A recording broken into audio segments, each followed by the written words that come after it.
Mesdames, Messieurs,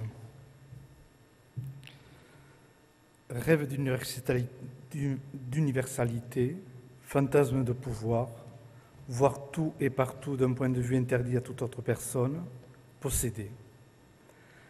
Les interprètes des songes de l'Antiquité ne s'y sont pas trompés, qui consacrent des chapitres attentifs aux rêves de vol et de survol de la Terre, essayant de décrypter ces visions nocturnes et aériennes où le sens varie selon ce qu'on a vu, la nature du paysage, du relief.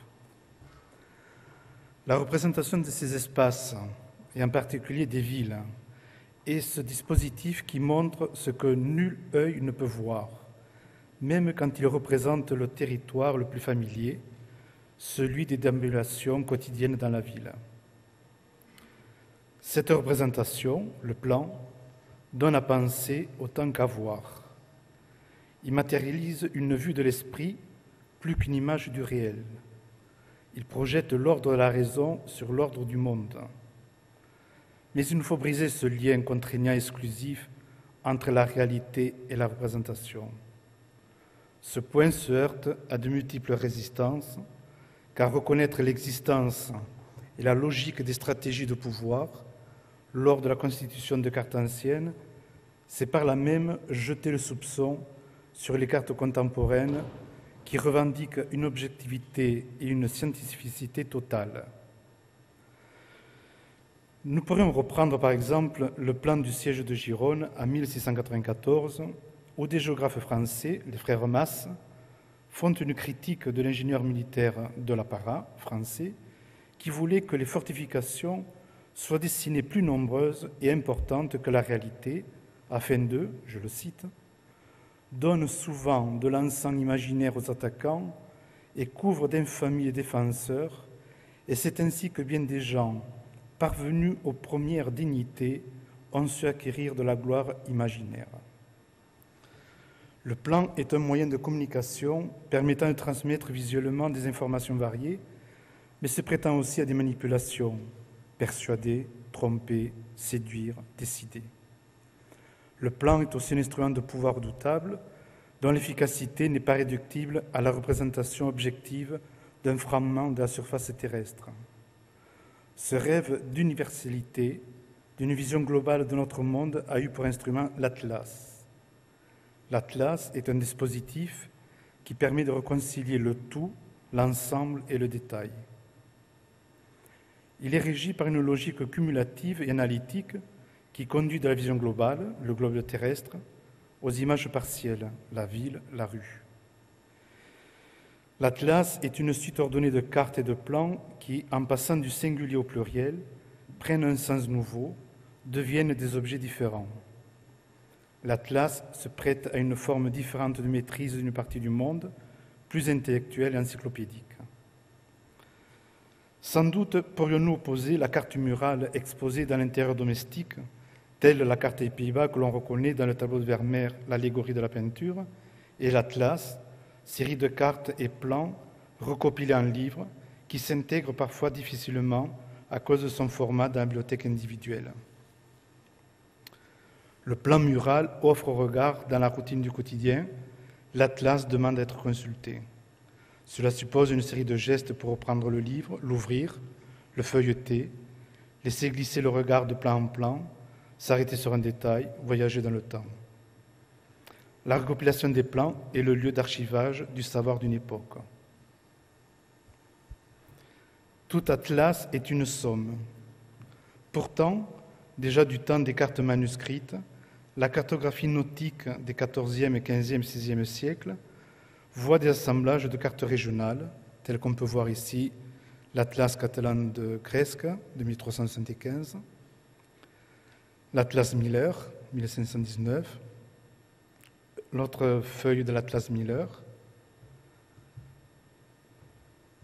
un atlas de Diego Homem de 1559 et le plan d'Imola de Léonard de Vinci. Le terme d'atlas résulte d'une convention ultérieure. Au départ, ce sont des recueils de plans et de cartes qui n'ont pas été conçus pour être mis ensemble.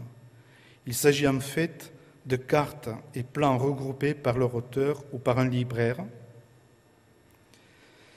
À l'intention d'un destinateur prestigieux, ces recueils sont par définition des ensembles uniques non reproductibles.